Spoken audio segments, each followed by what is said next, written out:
Hey there. I'm excited to announce this to you today. This is what you've been waiting for in your spiritual quest. This is something I've wanted to do for a long time, and I'm finally ready to announce it that it's ready to go. It's the Grief to Growth Community Circle. Now, this is a sanctuary where like-minded souls are united in their journey through grief and towards personal transformation.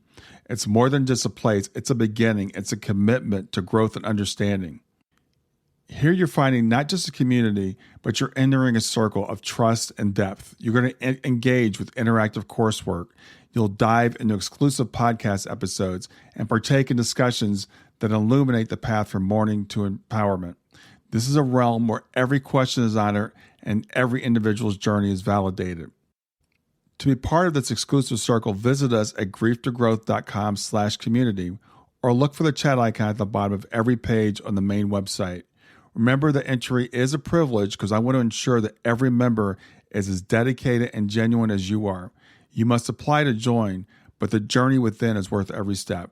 So go ahead and join us today. Check it out, grieftogrowth.com/community, and I look forward to seeing you there. Hi there. Welcome to Grief to Growth podcast. Your host is Brian Smith, spiritual seeker, best-selling author, grief survivor, and life coach. Brian believes that the worst tragedies of life provide the greatest opportunity for growth. Brian says he was planted, not buried, and he is here to help you grow where you've been planted by the difficulties in life. In each episode, Brian and his guests will share what has helped them to survive and thrive. It is his sincere hope this episode helps you today. Hey, everybody, this is Brian back with another episode of Grief to Growth. And today I've got with me, my guest is Dr. Betty Kovacs. Dr. Kovacs earned her doctorate in comparative literature and theory of symbolic mythic language from the University of California, Irvine. She taught literature, writing, and symbolic mythic language for 25 years. She served many years as chair and program chair on the board of directors of the Jung Society of Claremont in California. And she sits on the academic advisory board and Forever Family Foundation, I should say. Dr. Kovacs is the author of Merchants of Light, The Consciousness That Is Changing the World, winner of the Nautilus Silver Book Award and the Scientific and Medical Network 2019 Book Prize. She's also written the book, The Miracle of Death, There's Nothing But Life. And if you'd like to reach Dr. Kovacs, her website is www.kamlak.com. That's KAMLAK, and that'll be in the show notes. What I want to introduce, I'll introduce her, and we'll talk a little bit about her background. Within a 3-year period, Dr. Kovacs experienced the deaths of her mother, her son, and her husband in separate automobile accidents. While she had studied shamanism before her son's accidents, she and her husband actually experienced her son's consciousness after his death for an extended period of time. These experiences completely changed their lives. And her first book, The Miracle of Death, is about these altered states of consciousness. After her retirement, she began an intensified period of research into our ancestors' experience of a vaster consciousness, cosmic Christ consciousness, which she relates in her new book, which is Merchants of Light. So with that, I want to welcome to Grief to Growth, Dr. Betty Kovacs. Thank you so much. Yeah, it's really an honor to have you here today and to learn more about what you've experienced in your life and how you put that into your work. So I do want to start, you said within a 3-year period, you experienced the deaths of your mother and your son and your husband in 3 separate automobile accidents. How did that occur? Well, it was strange. In 1990, my mother was crossing the street and was hit by a car and killed instantly. And then the next year, our son, here in California, my mother was in the South, was in a car accident on the 210 freeway between Pasadena and Claremont, where we live. Mm-hmm. And he was he probably was brain dead on the impact. But the interesting thing is the paramedics were coming right behind him, synchronistically, and they got him out of the car, took him to the intensive care ward at Huntington Hospital, which was just maybe 10 minutes away. Again, an interesting thing. Mm-hmm. And he was in the hospital for 13 days, but he never did regain consciousness. But that did give us time to come to awareness of what was really going on and how to deal with it. And then 2 years later, my husband went to his home country, Hungary.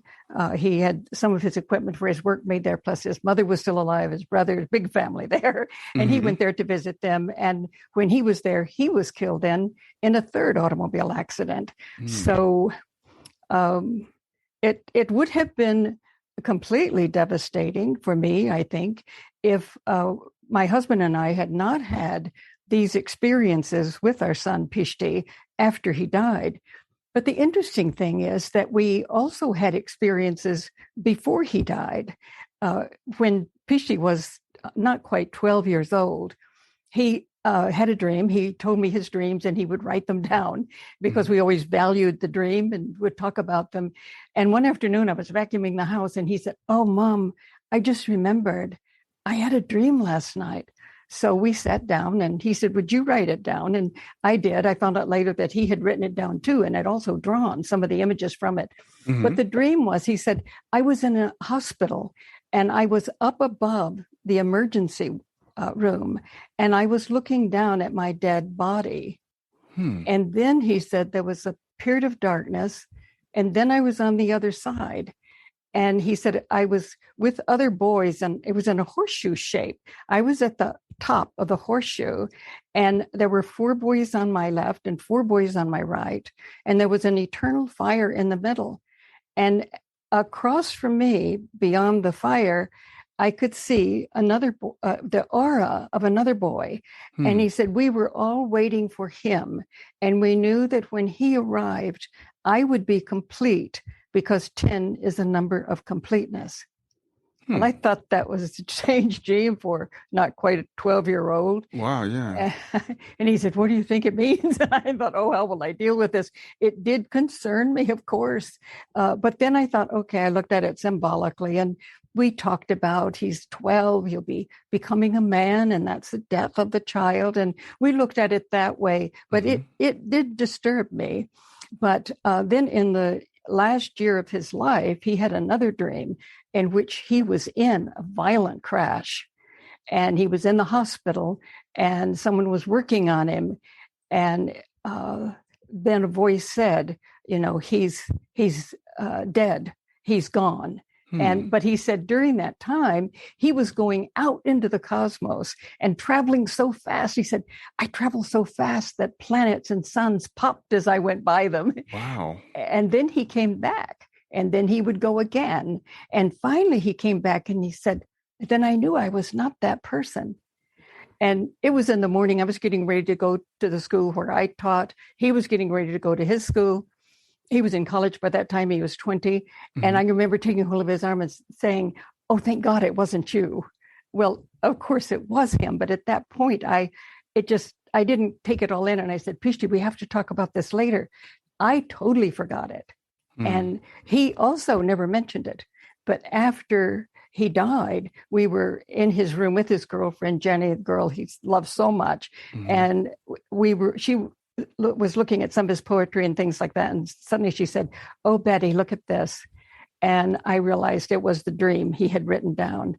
And of course, how revealing it was at that point, because he had just died in Huntington. He had been in the operation room and then in the critical care ward and then died just as the dream had said. So we did have that preparation, you might say, or he did.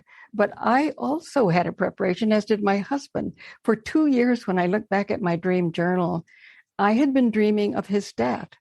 And yet I looked at it symbolically again and again. And in some cases, it would be that Pishti had been killed. And then I thought, oh, no, it wasn't Pishti, it was someone else. And yet in those dreams, I grieved so deeply. And I really believe that I did a lot of grieving before he died, on some other level. But of course, I looked at it in a different way. And we lived life, joyfully as though we didn't know anything. And I think we did know on an unconscious level, but not consciously. And in that last dream that Pishti had, it was really very moving in a way, because I was in the dream at the beginning and there were just hundreds of lights, candles lit And and there was a chanting, and he said, when came in, he said to me, "Can you hear the chanting? Can you hear?" And I said, "Yes, everyone can hear the chanting." And it was though we were hearing it in our sleep. And it's interesting because the first vision after his death was a spiral of souls who were chanting. And I'll talk about that later. And then my husband, who was not interested in this kind of thing, but he honored my interest and Pishti's interest. And I had been twice to Peru to work with shamans. And the first time when I came back, I had a vision and I wanted to tell him. I did not pick a good time to tell him. I realized that he was trying to read the sports section of the LA Times, and I don't know why I did that. But at any rate, I was telling him, and I realized his eyes kept darting back to the paper. And I said, Pishta, his name is Istvan. I'll call him that. They had the same name, but I'll use the other name for him, Istvan. I said, "You're really not interested in this, are you?" And he caught. He had to say, he said, "I know you. I know that what you're telling me is true, that you've experienced it, but I have never had any experience like that. And I just can't relate to it." I said, "Well, that's honest." Yes. So, but at any rate, then 1 week before Pishti's death, Istvan was in his office here at home. And suddenly he saw Pishti's car on the side of the freeway. And he saw his body superimposed on the top of it. And he knew that he was dead because it was superimposed, two different realities. And he heard himself say, "Oh, that's right, Pishti. It's almost time for you to do this." Wow. And that shocked him. And Pishti said, "Yes, Dad, it's almost time." So this was a waking vision? It was a waking vision, Wow. in his office. And he said, the man who couldn't understand visions, and he said, Pishti said, "That's right, Dad. I will be out of the house for a little while." And then he became completely unconscious of that vision. And so I knew nothing about it. And he didn't tell me until Pishti died. But we happened to be home that afternoon when a telephone call came that he had been in an accident. And so we went to the hospital together. And of course, the dream came back immediately. But he still had this feeling, even if we had encouragement that he might live, he had that deep feeling that he wouldn't because he had seen his death already. And then afterwards, when he did die, he told me. So we all three had these warnings. But thank heavens, we looked at them symbolically, or it became unconscious with Istvan, so that when it happened, then we went through that usual kind of experience that parents do when that happens. Stay with us. We'll be right back. Hey there, something I want to tell you about today. My podcast platform, Buzzsprout, has recently made it easier for me to allow you to support me financially. Go to www.grieftogrowth.com/subscribe. That's grief2growth.com/subscribe. And once you're there, you can sign up to support me financially. Now, you can do it for as little as $3 a month, or of course, as much as you'd like. If you do that, you'll get access to bonus episodes, and you'll see those in the regular feed. They'll have a lock on them. But when you become a subscriber, you'll actually get access to your own private feed, and you'll be able to listen to the regular podcast along with the bonus podcast for the subscribers. I want to thank you for listening. I want to thank you for sharing the podcast.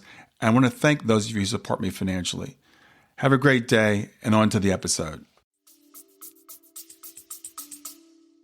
I'm curious, because you mentioned dream journals. You mentioned Pishti keeping a dream journal when he was like 12. How long has your family, or you and Pishti, how long did you keep dream journals?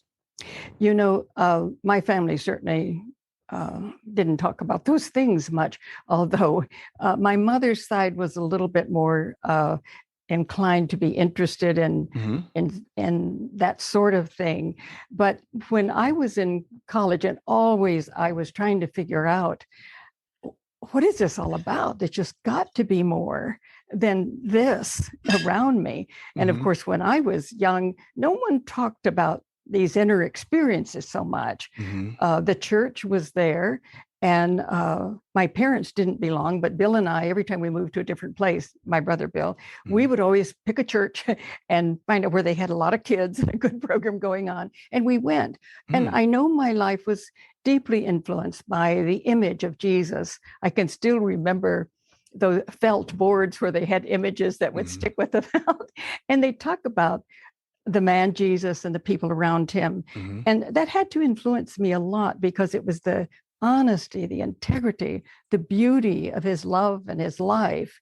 But I couldn't believe something. I even went to a Christian college. And in those days, it wasn't yet quite the way they are today, but excellent, absolutely superb professors. And they were open. After the first year, I never went to church and nobody questioned me. And the whole atmosphere was each of us has to question and find what is true.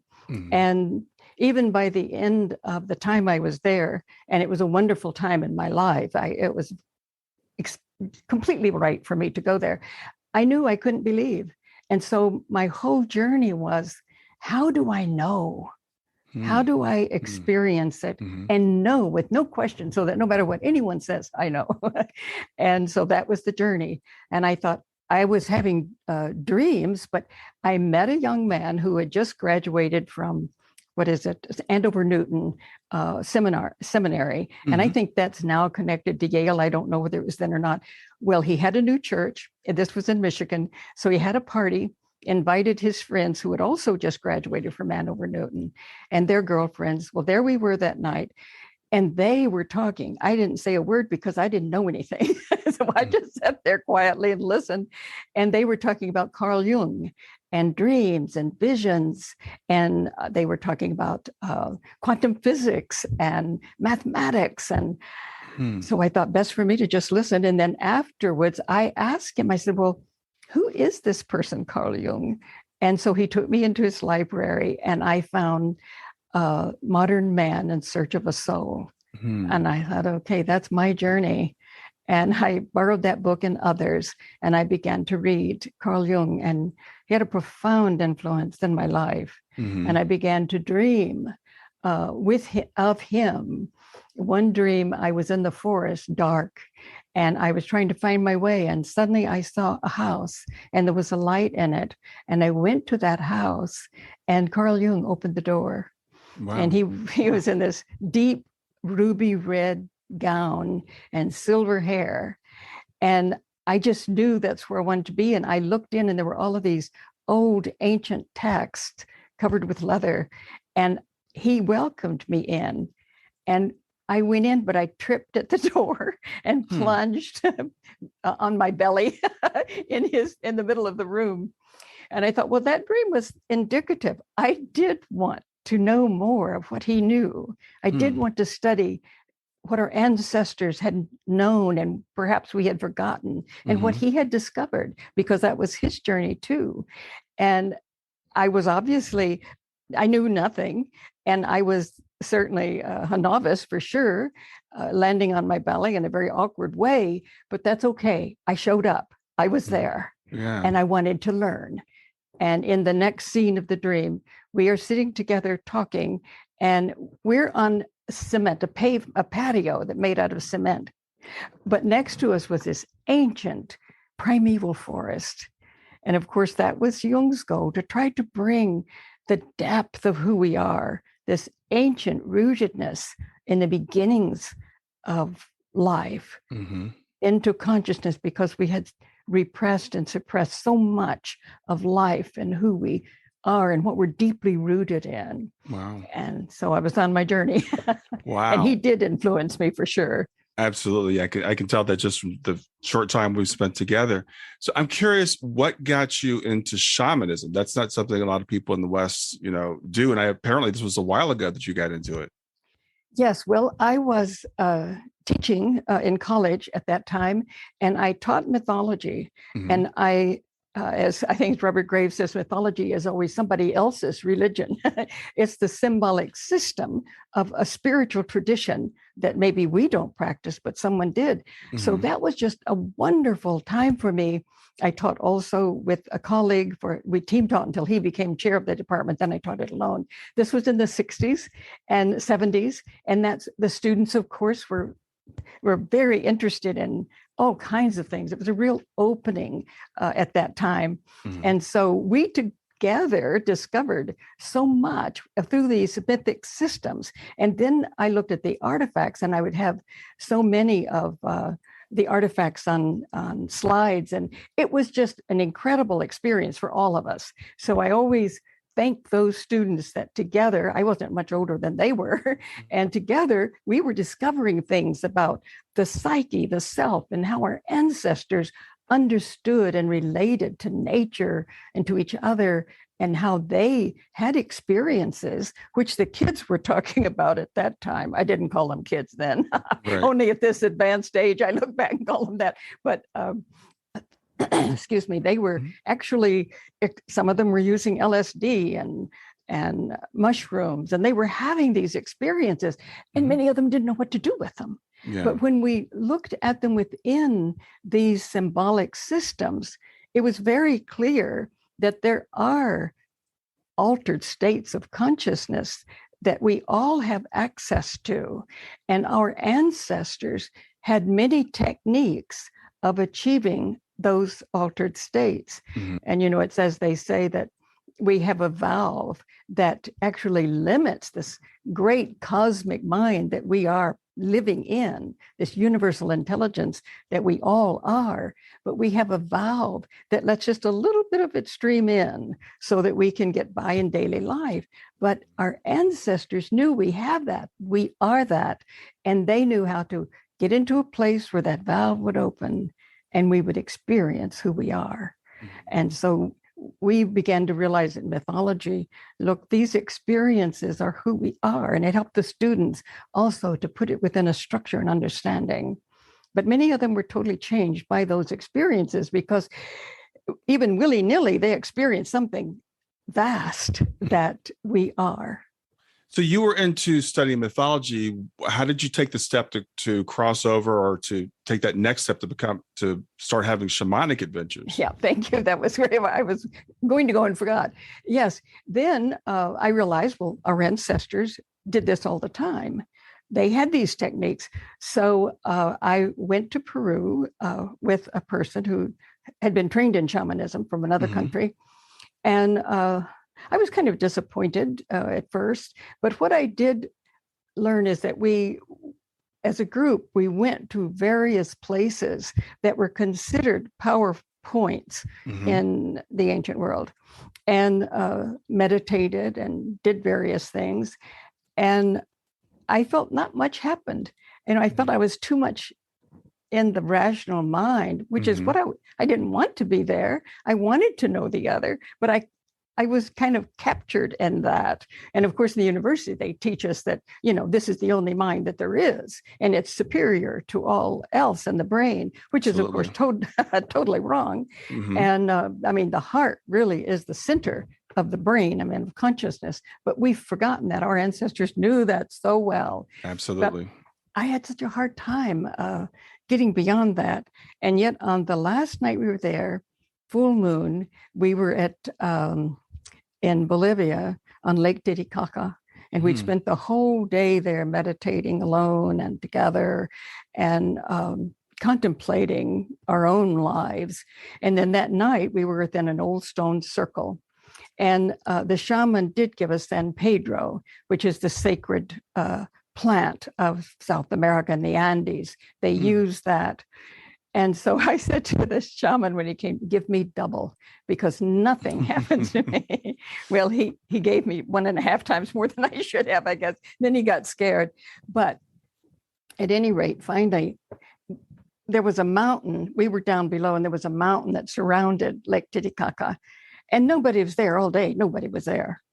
And suddenly I looked up at the mountain, and I saw so many people up there.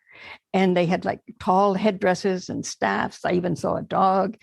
And I thought, what is that? And in fact, I saw a dog running down the mountain on the other side. And then in my terrible academic disease, I thought, that shaman has probably hired them from Puno, bring out here to make, I mean, that's so sick, isn't it? That's so bad. But at any rate, and just as I said that, they began to move in a very sort of almost a liquid flow.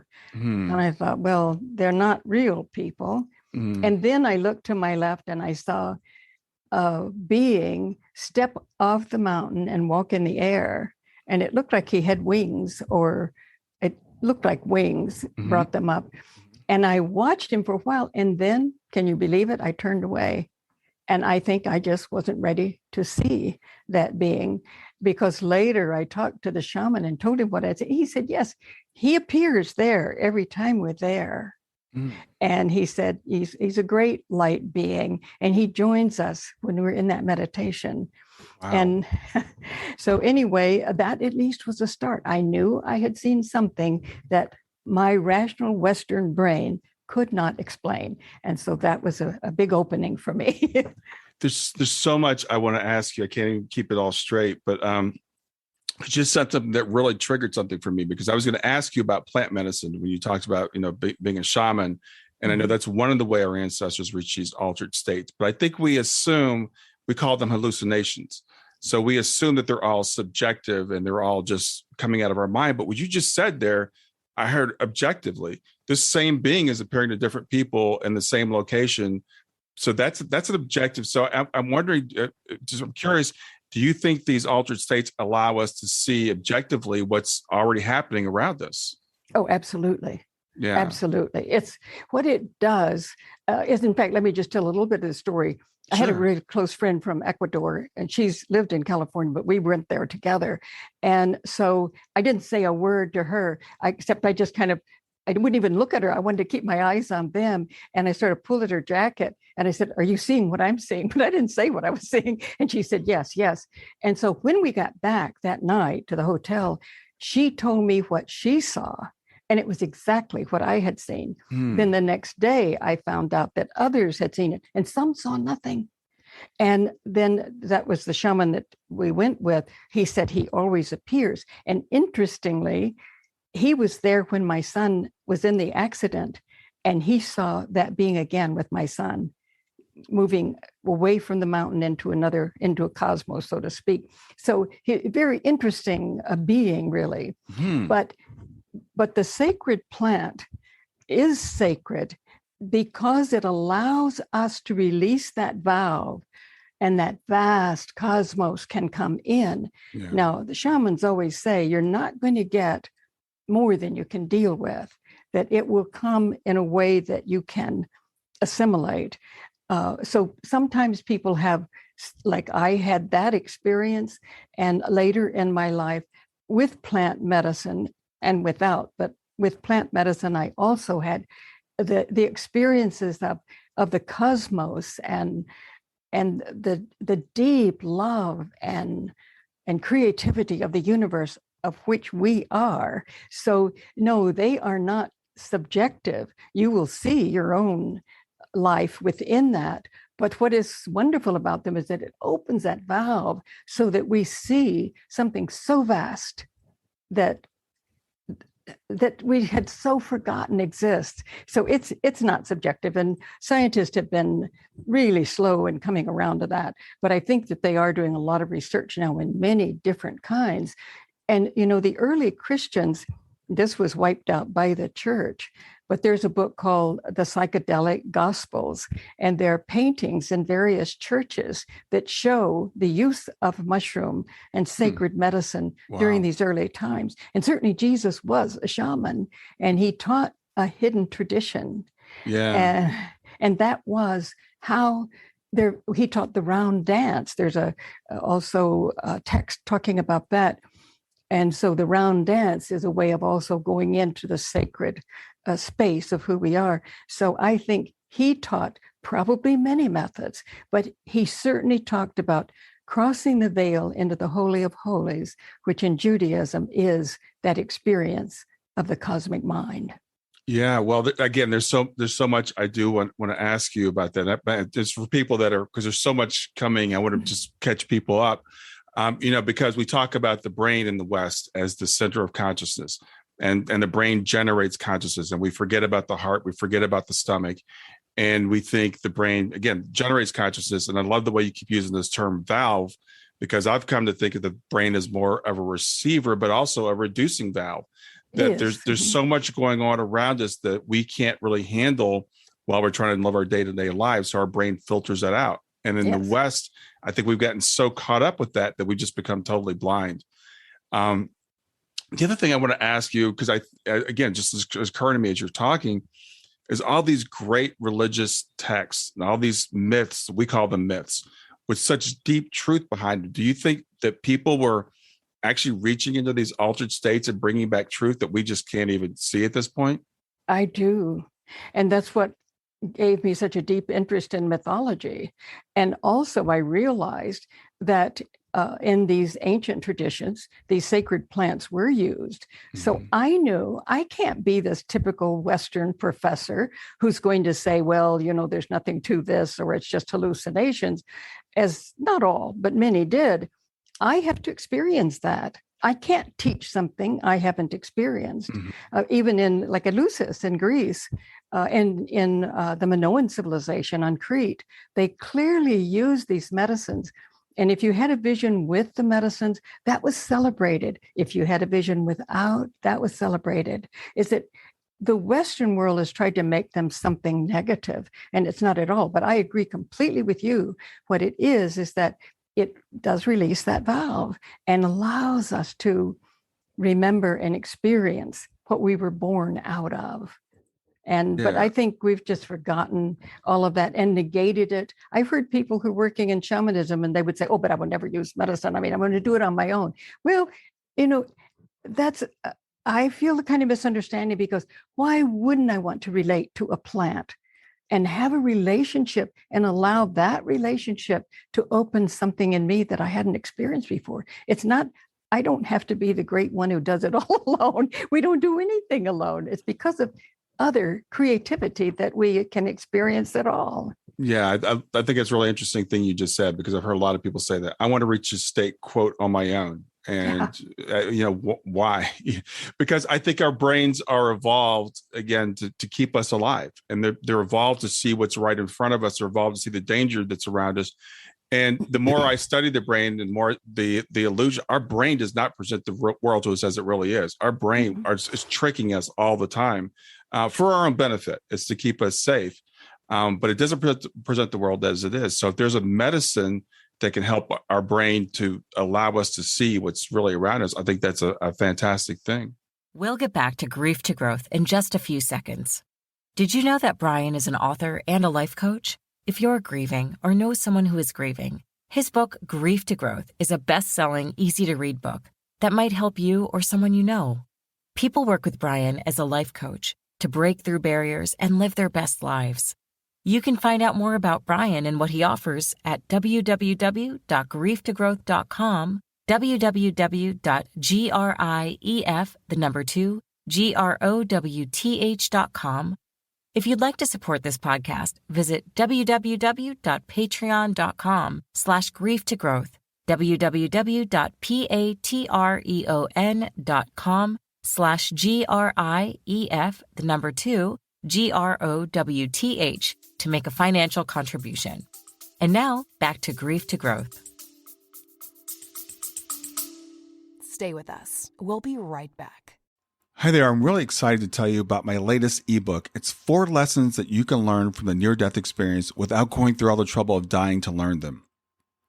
I've been studying NDEs for several years now. I am completely convinced that not only are they 100% real, but that there's some very universal wisdom that we can get from the near-death experience. And I've distilled that down in this book into 4 short lessons. And I've also given you all the reasons why I believe that NDEs are absolutely real.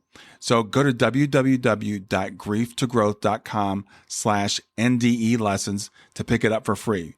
www.growth.com/NDE lessons. I hope you enjoy it. Oh, yes. As someone said, every president ought to have to take a journey before before he goes into office, and you'd see things in such a different way. Well, that's kind of a funny way to put it, but I think that this is a great gift. And isn't it interesting that nature herself has all of these ways for us to experience nature and ourselves? I think that's such a beautiful gift. But I talk about in the Merchants of Light many of the ancestral groups that did know how to do this and who did experience cosmic consciousness, and it lasted for several thousand years. Mm-hmm. For instance, the cave cultures, but also the sand Bushmen in Africa. They were in the Kalahari Desert, and now Graham Hancock calls them a murdered culture, like so many places that the white people have colonized and destroyed those teachings because they were connected to the earth in a way that the West isn't and wasn't. And so, but the Sand Bushmen were there for thousands of years. They say we've been here 65,000 years doing these rituals, experiencing this consciousness. Archaeologists say about 33,000, as they can mark from all of the artwork they have all over the place, the etchings of their journeys into the other world. And they may actually have influenced the cave cultures, but archaeologists say the cave cultures came first. But they both had contact with that consciousness. But the Sand did not use sacred plants. They're in the desert, but they developed techniques through dancing and repetitive movements, chanting, and little bells on the ankles, and that's and the majority of the women and majority of the men are shamans. And they say they go in, they can dance and dance and dance until they say that energy boils up in them and comes out the crown chakra, and they're there. And the etchings on the rock are their journeys. And we know this, thank God, because in the 19th century, there were still some of the shamans left who would talk to, there was a German and there who recorded what they told him about these experiences. So that's good. We don't have that with the cave cultures. But at any rate, they would have this energy would be so powerful. They did not do it alone, sitting cross-legged in a meditation. That's another culture. In fact, when a person, Bradford Keeney, and I'll talk about him in a minute, when he went there and told them that there are cultures on the planet who also achieve that, and he talked about the East and being alone and meditating, they said, oh, how sad that they would do it alone, because they're together, they touch, they hold, they dance together. And then when this energy is very, very powerful, they're able to make little arrows out of that energy and then throw it to someone who could receive it. Wow. And in India, they talk about Shaktaput. The master will hit you on the head with an ostrich feather or touch you at the third eye. And Andrew Harvey, when I told him about that ability of the Sand Bushman, he said, that's the ultimate Shaktaput, because you cannot help but feel it. And, you see, even in the cave culture, you'll see people, kind of floating with arrows in their body or needles. And I think they knew that too, because people didn't know what to make of those images. But I think this is so powerful with the sand. And they have the love and the joy of life, and they will help someone else to achieve it who hasn't gotten into that place of consciousness. And they are such a joyful culture in spite of all that's how they've been condemned. In fact, I think it was till the 1930s, that in South Africa, you could buy a license to go hunt them. And can you imagine that? Yeah. But they've survived. But Lawrence Vanderpost talks about them, and I have a lot of what he says about them in the book too, in addition to Bradford Keeney. But he just, they had such a love for life and a joy, and they loved to imitate everything. And they had such a sense of humor, not to make fun, but just for the joy of it. They could, life itself. And they continued this, they say, for 65,000 years. Now, there are only a few left, however. Right. I think, it's really interesting, having grown up, in the West and in our modern culture, how we look at these other cultures and we call them, quote, primitive. when usually they are much more developed in the ways that matter than we are, and they're living very happy lives. And we say, well, because they don't have material things. And I wonder if we are so caught up in the material things because we've forgotten who we are. My theory is that the biggest problem that mankind has on this planet is we don't know who we are. We have literally forgotten what kind of beings we are, what our history is, how we got here, how we're connected to each other. And we need to recapture that wisdom that we had. It's not discovering it. It's remembering it. Yeah, I agree with you completely. The first vision I had after Pishti's death was that chanting spiral, as I told you about, spiraling down. And these were beings, it seemed to me, from all over the universe who had come to help us wake up. And they were chanting, and I knew what they were saying. They were saying, our brothers and sisters on the planet, on the earth, are dreaming a terrible dream. I love that. Yeah, are dreaming a terrible dream. And we asked them, they wouldn't come without our asking. We realized our need, that we'd forgotten all of this. Yeah. We didn't know who we are. Yet with the sand, they have no possessions. They love and trust nature, know it. Right. They can communicate with each other at vast distances. They will have like just a little pushing on the heart when they know something's coming through. I mean, we have so many abilities we know nothing about, and they still have some of those abilities. But the West has been cruel in its negation, and the university in just dismissing it and know that's nothing. And I think this is our time to remember who we are. I sure hope so. Yeah. You just said something there, because there's so much wisdom. You said we're dreaming a terrible dream. I don't know if you're familiar with the work A Course in Miracles, and the theory behind that whole thing. This is a communication that was from Jesus that was transferred, I think, in like the 1970s. And the theory is that we're all dreaming, that we are this whole thing is just a big cosmic dream, and it's frankly turned into a nightmare. It has. And I think that, we're here to create. I mean, I so agree that, the divine is whole and one and eternal, but we can do nothing but create. I had a vision of that at Machu Picchu that early when I was really trying to remember myself. And I was on a gurney, and these spirits were quickly taking me to Huayna Picchu, which is called the sacred mountain of the old woman. And I thought, oh, great, I'm going to go into the mountain. The great masters are there, and they're going to tell me, things. And then when they got to the mountain, boom, it stopped. And then suddenly that vision just opened. I am the masters. I am the mountain. Wow. We all are this. There were no masters there to teach me. We are the masters. Wake up and know who you are. That was just the most profound thing. And then the next thing, I found myself in a forest sitting, saying what a Western mind would say, but I can't create a world. And then the spirit said to me, you just did create a world in which you cannot create. We can do nothing but create. That just was so astounding to me. Wow. He said, and the voice said, we can do nothing but create. And that's what the divine does. It creates constantly, all of them, billions and trillions and infinite ways we can meet each other in time and space in this dream, love each other and create together. I mean, it's just, but we've forgotten that. And that's the terrible dream. And we can dream dreams in which we kill each other. Or even now, you think we don't know who we are. So we're talking about transhumanism and making the human being with a machine and making him better when we don't even know this divine, infinite, creative being that we are. Yes, absolutely. Dangerous dream. It is. And I want to ask you, because I asked you for a list of questions, and one of the questions I wanted to ask you is, in what way did the Roman Church determine the development of materialistic science?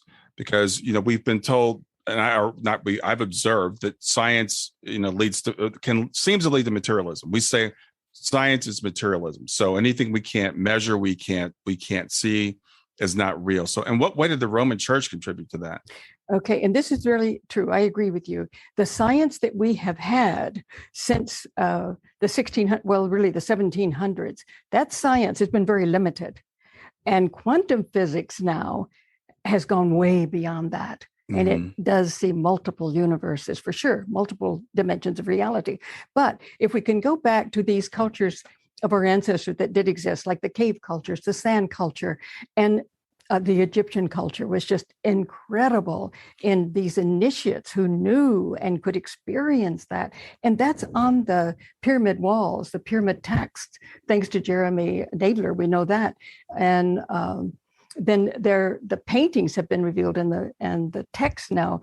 These people were incredible how they knew about this consciousness and knew how to step into it. But then there was the Hebrew culture.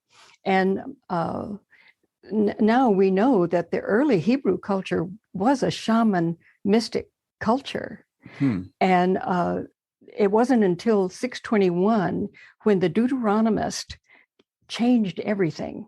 So here was a group, a power structure, and for various reasons, I assume, they threw out these shamanic wisdom texts. Now, many Jews took them to Egypt and saved them. That was no longer part of Judaism.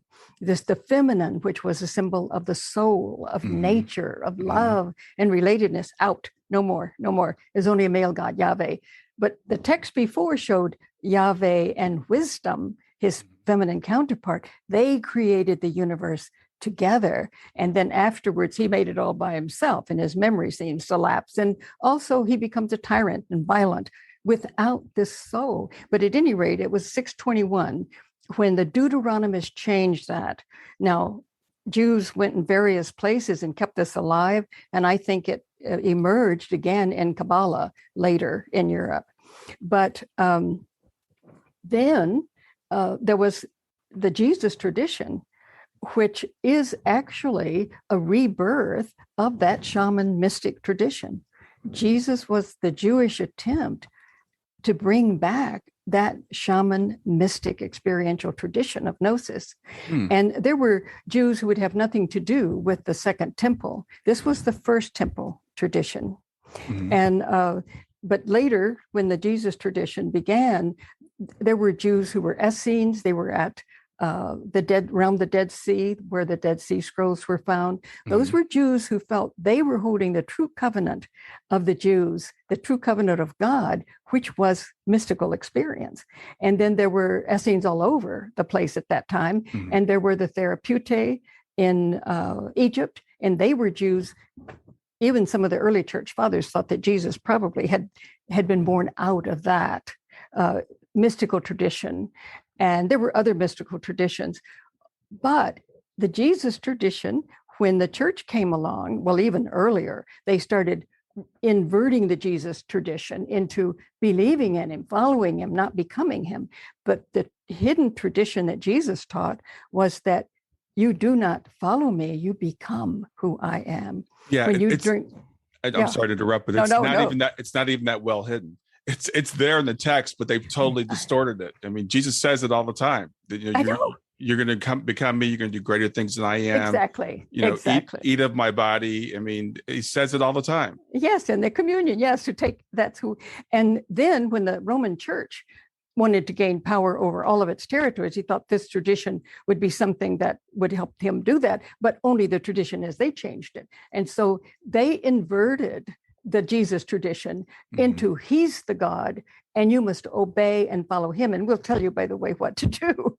So they inverted that. And so then every tradition that tried to nurture the experience of that tradition, and there were the Cathars, and there were various people all over. Of course, they call them the heretics. There were groups of people all over the ancient world who knew and held on to this tradition, but they were murdered and destroyed in every way they possibly could. They went underground, and the Egyptian tradition, alchemical, and then there were later the pre-Socratics, thanks to Peter Kingsley's work. We know they were shamans and mystics too. We just thought they were philosophers, but they influenced Plato, but Plato kind of turned it around. And so we had all of these traditions, but the church was constantly denying their reality, destroying them, and I have to say, vast programs of murdering them. So how did they influence the materialistic science? shamans have always been scientists to the degree that they can. And in the all of these underground traditions re-emerged in the High Middle Ages in Europe. And it re-emerged to some degree, continued in the Italian Renaissance. And then that re-emerged in 1600 in the old Bohemian world of Prague. And there was a Catholic, Rudolph, who was in charge, but he was interested in all these traditions. So he allowed them all to be there. And they were really scientists, engineers, mystics. And so they were really working on figuring this all out through the mystical and the scientific method, scientific process. Sure. And the church wiped them out, destroyed their text. It was not even known that that Renaissance occurred until the 20th century. And then the texts were found and by Frances Yates, and she couldn't believe the world that was in. She said, like an onion, I've taken, layer after layer, and realizing this mystical scientific world. And she realized that they were the ones who gave mathematics and the scientific approach to the West. Right. Well, but when they were destroyed by the Roman Church, then, of course, people went underground. These scientists went back to their own places and could not speak of ever having been a part of that. But then there was a 30 Years' War between the Protestants and Catholics. After that, then in 1660, the Royal Society for the Study of Science developed in England.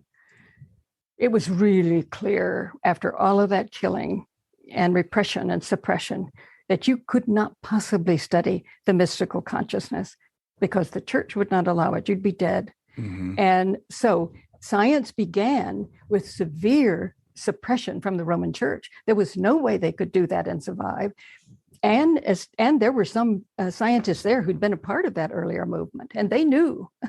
But and then gradually, scientists thought there was nothing else but matter, because they had no tools to study the other. It was there, but they didn't have the tools. And it wasn't until that made a full circle turn into quantum physics that, oh my God, they can't even take a step forward in science unless they go inward and recognize that world. That's fascinating. And that's a little bit of history I didn't know about the church and how it influenced the materialism, because, the idea we're not even allowed to study consciousness. And I feel like, we've been asleep pretty much for the last couple hundred years. And I just thought it's good because we just thought we know everything. It's like when the patent office declared in like the 1800s, like everything that can be invented has been invented. And people thought, well, we've got all these instruments now, we can measure everything.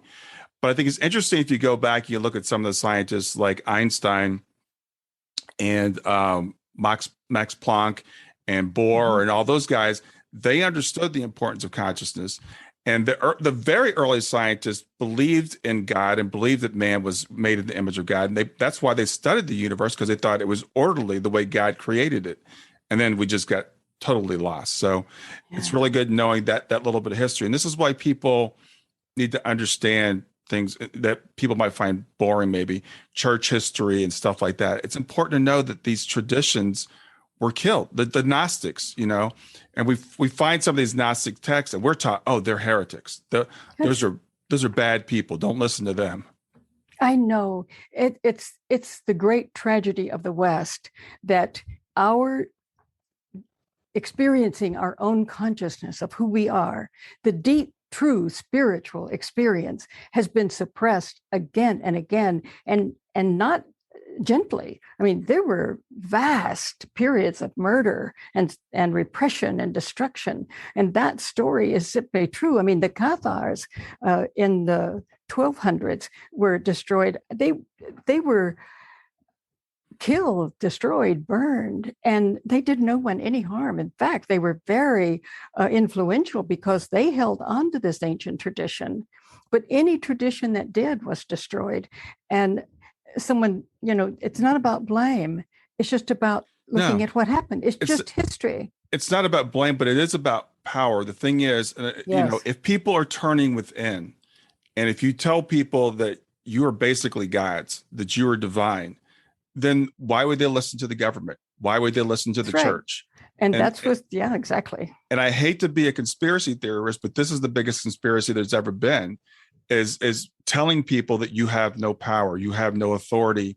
You need to, as you said, follow Jesus, but listen to us. Yes. And you have said it exactly. This is what, from the Deuteronomist to the Roman Church to the Habsburg Empire, the state, politically, it's always been to keep that secret from us, that we are divine, we are immortal, and we are creative. It's all within us. And they have tried to keep that secret. When LSD was being used in the 60s, the government was open to it when they thought they could use it in some devious way. Then they closed it down when they saw what was happening. So this is the conspiracy. And, of course, that whole idea of conspiracy theory is that it's always, if anyone says anything against their plans, that's what it is, Exactly. And this is, I think you just said it beautifully, is that this is the problem of the West, that we have been suppressed and forced in many ways into believing that we are nothing. Therefore, you follow us. We know. The church knows. The Deuteronomists know.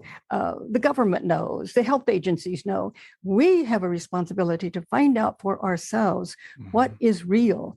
And everything today hinges on that discovery. Yes.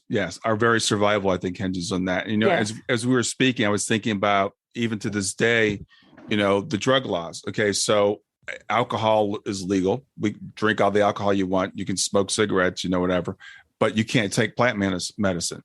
And I've been interested in doing. My wife was asking me last night. She said, "Would you ever do that?" We were watching something where someone was taking plant medicine. I said I would do it, not recreationally, but I would do it under supervision. I think it's I've been very interested in this for a while. A guy sent me a book many years ago. He had gone to South America to take an ayahuasca trip. First I'd ever heard about that.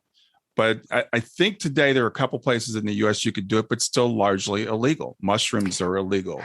Of course, anything that is going to release that secret to us is illegal, and you shouldn't do it. It's bad. And you should do it, whatever you do it on your own. Well, it's, I was interviewed by a person not long ago who had been an addict for many, many years. He was in prison.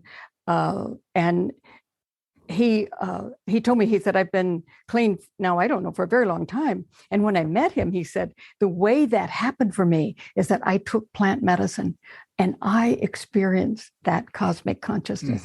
He said, after that, I never once desired to do drugs again. Yes. So I think they're also discovering that many of these plant medicines can heal this horrible addiction we have, much of which is grown out of this despair and horror of the limited world that we live in.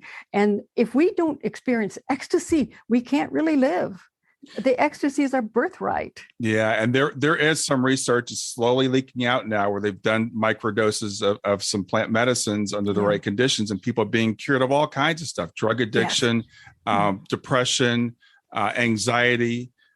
With maybe even one trip, with a shaman that guides them, that says, hey, if the world's not as bad as you think it is, you're being fooled into thinking that it's a terrible, terrible place. And I think any time that we are presented with a situation that is horrible and everybody gets afraid, is filled with fear, this is the perfect setup for control. Absolutely. And the government to step in and say, well, we can handle that. We can solve that.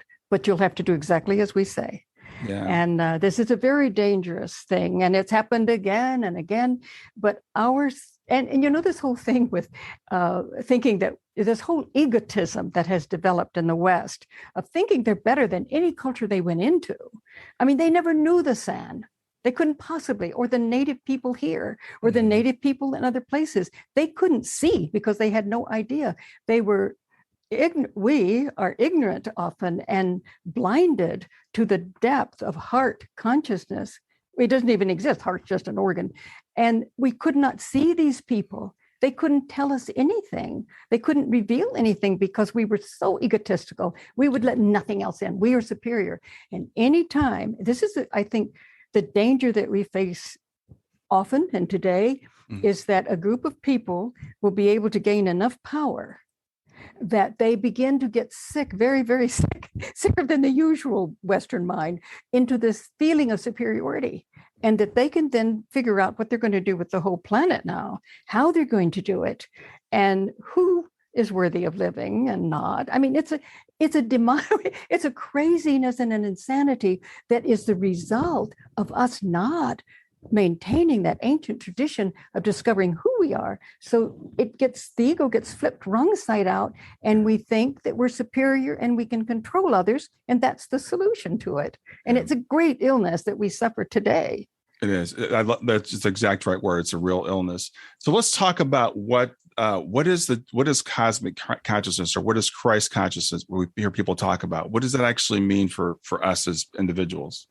Yes, well, I think that's what we've been talking about. You know, when we open up to it, just like, oh my God, it's just so astounding. It's like, you know, how have we been so blind? It's opening up to a reality in which you know it's real. There's not a question, as some of them say, it's realer than real, because when you experience this vast universal consciousness that is prior to anything material, quantum physicists know this, that it's primary. Consciousness creates matter. Yes. And when we get to the source of who we are, it is that sense of absolute ecstasy and love and delight and joy. And within that, we can see that, yes, we do come in and we play games in the material world. As one physicist said, what is it? Matter is what spirit looks like in the physical world. Mm-hmm. And we realize we are spirit, we are creating this, and we can create better games. You know, we can create better games. So it's just that experience. But I think most of all, you know, people who have near-death experiences often experience that consciousness, and they realize that the love is so intense that they couldn't even have imagined love in that way. But, you know, I think, for instance, when as parents we lose a child to death in the physical world, the grief that we can experience shows the tremendous ability we have to love. Mm-hmm. You know, it's such a beautiful, deep connectedness. And I think we can experience that in that cosmic consciousness.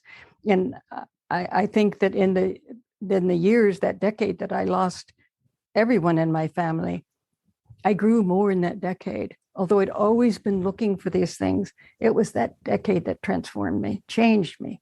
Mm-hmm. And I'm grateful for it. Now, you mentioned earlier, and there's so much to talk about. I feel like we're not even getting close to everything I'd like to discuss with you. But you mentioned earlier you had these experiences with Pishti before he passed, but you also alluded to maybe a few experiences after he passed. So tell me about that. Yes, and the book, The Miracle of Death, I give those experiences, many. My husband and I had many after Pishti's death. He was, first of all, well, it was the next day after his memorial that we began. And we remember Ishvan said, that's what Pishti meant. I'll be out of the house for a little while. Mm-hmm. He came back, and Ishvan experienced him, and I did too. And he was always so joyful with Ishvan, with his dad. Mm-hmm. And Ishvan had experiences in which he realized that he and Pishti were one soul.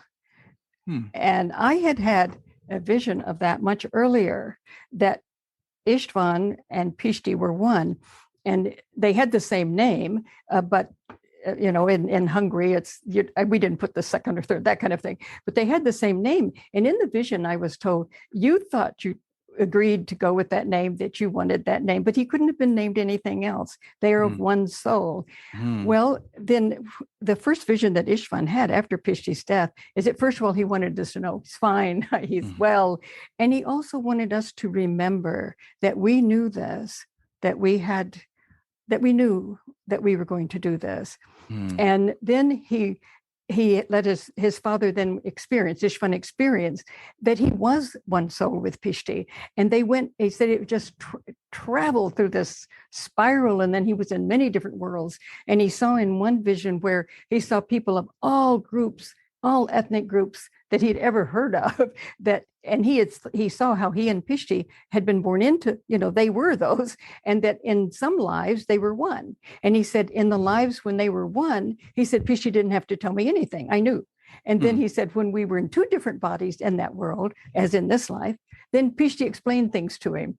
And it was so interesting because when he had that journey and then he told me that, I said, I had that experience that you two were one soul. Well, it was no question to him after that because he experienced it, he knew it. And so we had we each of us experienced him many, many times, very, very clearly, sometimes with plant medicine. And I must say that opened up such a vast reality. But also we experienced him without plant medicine, especially in the beginning. Ishvan said on the way to work, he said, like, I've been closed off. He said, I realized I could not get into this because Pishti was going to do that. I could not do that until he died, till he stepped out. Yeah. And he said, it was like tape recorder going off on the way to work, reminding him of everything. And he'd come into my study and say, which book should I read next? I've got to make up for 50 years. Wow, that is awesome. And he just was, Pishti was there constantly. And I also, I was in a bookshop and I heard some music. It was called Miracles, I found out. I got the music, came home. It just so deeply affected me. Put it in Pishti's room. Had become like a meditation room before he died. And I put it to play in his room, jumped into my sweats. And when I heard the music, I had to go into that room. And when I did, I lay down on the bed and he was there. And I couldn't see him, but I knew his presence was in the upper right-hand space. And then we went, he says, Mom, let's go through all of the phases of my life together. This was right after he died. And we went through many things that were so, joyful and some sad. And we were surfing on the ocean of life. And he said to me, just go with the flow, don't get caught. Just allow yourself to flow with what is. And so there would be times when I would think, oh, I can't let that go. That would be so deep in me that I just thought I couldn't release that. And I'd start to sink, go down into the ocean. And he would say, no, let it go. Live each moment fully, then let it go. And then at the last, when he was in the trauma center, and I remember thinking, I can't do this. I can't let him go. And then I thought, well, wait a minute. He's already dead, so to speak, and we're together, Yeah. And then Pishti said to me, I had taught Goethe's Faust. I don't think he knew Goethe's Faust when he was here, but he knew on the other side. And he said, Mom, remember the problem with Faust, that when he said, linger, linger, this moment, thou art so beautiful, that Mephistopheles had him. He was caught. So he said, let it go. Feel it completely, then let it go. And I've tried to, that was without plant medicine. He was so fully present, but a lot of them experiences, very profound, all of which I have in The Miracle of Death. And we recorded them. As soon as we had those experiences, we recorded them. And then I transcribed them. And I must say, with the help of Kim also helped me transcribe them. Yeah. And then when I wrote the book, I went right to those experiences because I didn't want anything that wasn't actually real that had happened. Right. And so that book is filled with those experiences. And there were so many of them. And then when Ishtvan died, I also, that was something, but I did then have his consciousness and I feel their presence. But I didn't really have a lot of visions after that. I will feel their presence, but I don't, those were just extreme initiations, I might say. Right. Well, there's so much as you touched on there. I think it's so important for all of us. You kind of touched on soul planning, so I'm not going to ask you about whether you believe in soul planning or not, because clearly you thought you guys agreed to all this. It seemed, yes. So. Yeah, and the other thing is that I heard you say, you said they're the same soul. I think this idea that we are separate souls, I'm getting more and more away from. I don't know how it all works, but we're like, when people say we're all one, we're literally all one in some sense. And there are some people, I've heard people say, well, you can come in as a soul and you can be in two different bodies in the same incarnation. And it sounds like that's what Pishti and Ishvan were experiencing. They were the same person in two different bodies. Yes. And he said they're parallel worlds, parallel universes. And Ishvan thought that we were we were playing the same game for a purpose in parallel worlds, and that sometimes it's like deviation. He said, in some worlds, I die first and Pishti stays. But in this one, he went first and I stayed. And I said, well, why would, and I knew though that we would, many people are trying to wake up from this fear of death. If we know that we're eternal, and this is what our ancestors, this was the heritage they wanted us to have, that we are immortal and creative and divine, but we lost that. So I could see playing a game, a deep, serious game in which death, it's very clear that death is not what we thought it was, and that so many things were not, but that we are immortal. And it seems, I don't know exactly all of the reasons, but it would seem that I know my feeling was, if in writing that first book, that if I could help anyone get through the loss of a child or anyone they love, Right. Then it was worth it. Yeah, and what you just said, I think that perspective, we've got everything so flipped upside down in our culture. If we have the perspective that this is the game, this is the dream, this is the simulation, that we are eternal beings. Because when a parent loses a child, the first thing is why? Why would this happen? Why would God allow this to happen? And I've heard so many parents say, well, I would never, ever plan this. Well, no, not as a human being, you would not, because you think they're gone. But if you think of yourself as an eternal being that's still connected with them, that's going to see them again someday, and you see the growth. I mean, I look at you and you're just so full of joy and life and wisdom, partially as a result of the tragedies you've experienced. Oh, absolutely. And so as eternal wise beings, we'd say, yeah, I'll do that. I'll take that on.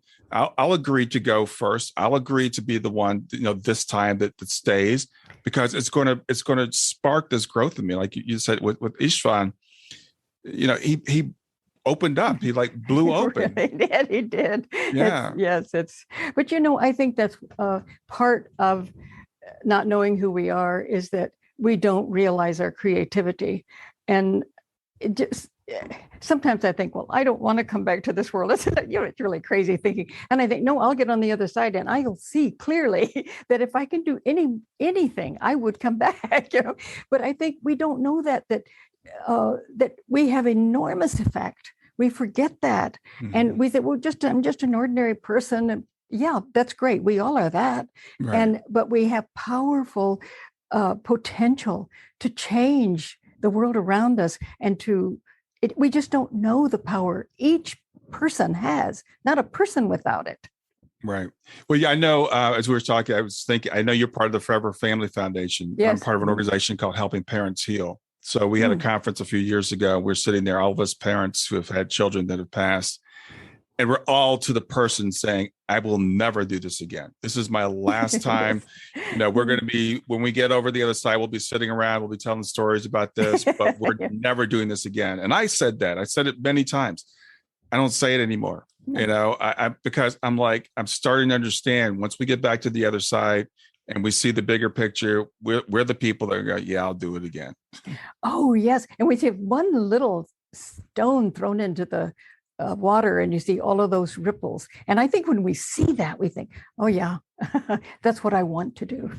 Because we know that we can play incredible games and learn incredible things and experience so many things, but we can also create a world in which there's so much suffering and so much death and so much loss of consciousness that it isn't worth playing. It's too painful. It kills us. It kills the soul. That we don't want that kind of game to be played anywhere. And if we can get a glimpse into how to change it, we'll come back again and again. Let me ask you one last question. I literally could talk to you all day long. So I want to ask you, because I've heard a lot of people say that we as humankind are waking up. That we're going through a period of transformation. So what are your thoughts on that? Do you think we are, or what do you think humanity is in terms of our evolution of consciousness? Well, in Merchants of Light, I really addressed that. And I was so amazed when I started doing that research that in the 20th century, we discovered so much about this past that we didn't know. Our scientific work, our mysticism, the cultures that we were able to create, and the wisdom that was there. I didn't know, and we didn't know until the 20th century, there were just so many scholars in the 20th century who discovered these cultures and wrote about them. So we're discovering, who these ancestors were. Mm-hmm. That's who we are. That's what we can be. And we launched the book in England at the Scientific and Medical Network in 2019 in November. That was a wonderful time because there were people from Russia and from Scandinavia, all of Europe, and more in the West. There were young people, there were middle-aged and very old people. And this scientific network, they've had, I think, 6 Nobel Prize winners in science over the time they've been active, but they had many young people too. And it was such an exciting time. It's like teaching in the 60s, because they were so excited and they feel that a renaissance is here. In fact, in the book, I say there are 5 times this underground traditions have come up. And I mentioned all of them through the 16th, that's called the Rosicrucian, then the German Romantic period. And today it's been a renaissance of this knowledge of who we are and what we've done and our potential. And so I think, yes, it is. But I think that we are up against the greatest darkness because we've had all of these centuries of suppression, repression, and now there's this horrible disease of trying to make up for not developing within. And it's the totalitarianism, the control, and they have technology now. They have so many other things to control and make us even not human because they don't understand. They don't know who we are potentially. Right. Although, and that's very dangerous. So I would say we're up against a great darkness, but if we know who we are and what we're up against, I think we can play a very good game. Yeah. And I was also delighted, a friend of mine in the UK just wrote and incidentally mentioned, and I don't remember his name yet, now, but I didn't know it till she told me, but there's a man who had an experience from Italy, and he's part of into this technology. He had an experience of cosmic consciousness. Vast. And I think she said he developed the iPhone. I'm not sure. Reason I'm telling this and what makes me so happy is that there's among these people, there is this person and perhaps more who knows who we are. And we need that knowledge. He's playing a very good game. If he's in that group and he knows that, and I just saw that there's a book that's coming out, I think it was $100 or something on Amazon. So I didn't buy it, but I hope to get it one day. But there are all of these people talking about that who are in this kind of technology, and he's a part of it. And so I think things like that are going to help us heal this horrible illness of the Western mind, now almost the planetary mind, that has been suppressed and distorted and lied to, that it's nothing. And, it's, well, by golly, I'll create something, and they're superior, they can do it. And so that's an illness. I think that's the darkness we're up against. Yeah. We need to see it clearly, but we have to also know who we are to do it. Absolutely. Well, Dr. Kovacs, it's been fascinating speaking with you. And I want to tell people again, the books are The Miracle of Death, which is about your son, PhD, and the thing that you went through in your grief journey, and also The Merchants of Light, about this greater consciousness. And I want to encourage all the listeners that are listening to understand who you are and to turn within and to take back your own power and develop your own consciousness. And there's so much out there. Just keep exploring. So any last words you want to offer? No, I just think if we do that, we can play a divine game together and truly heal the planet. Absolutely. Well, thanks a lot for being here, and you have a great day. Oh, thank you. I enjoyed meeting you so much. Thanks for listening to Grief to Growth. Brian hopes that you find this episode helpful and will come back for future episodes. Brian's best-selling book, Grief to Growth, Planted Not Buried, is a great resource for anyone who is coping with grief or knows someone who is. If you enjoy the podcast and would like to support it, there are 3 things you can do to help. The first is to share the podcast with someone that you think it will help. The second is to go to iTunes, rate, and review the episode. The third way you can support the podcast is by becoming a patron. Head over to www.patreon.com/grief2growth. That's patreon.com/grief, the number 2, growth, and sign up to make a small monthly donation. Patrons get access to exclusive bonus content and knowledge that you are helping to spread the message of grief to growth. For more about Brian and Grief to Growth, visit www.grieftogrowth.com. Hi there. I hope you enjoyed this latest episode of the podcast, and I'd love to hear your thoughts. What questions came up for you? What did you like about it? What didn't you like about it? I invite you to visit us at grieftogrowth.circle.so. That's growth2growth.circle.so to continue the conversation with me and with other listeners. It's a space to sound off, to share reactions, and to go deeper into the topics from the show. I look forward to chatting more, and I hope to see you there.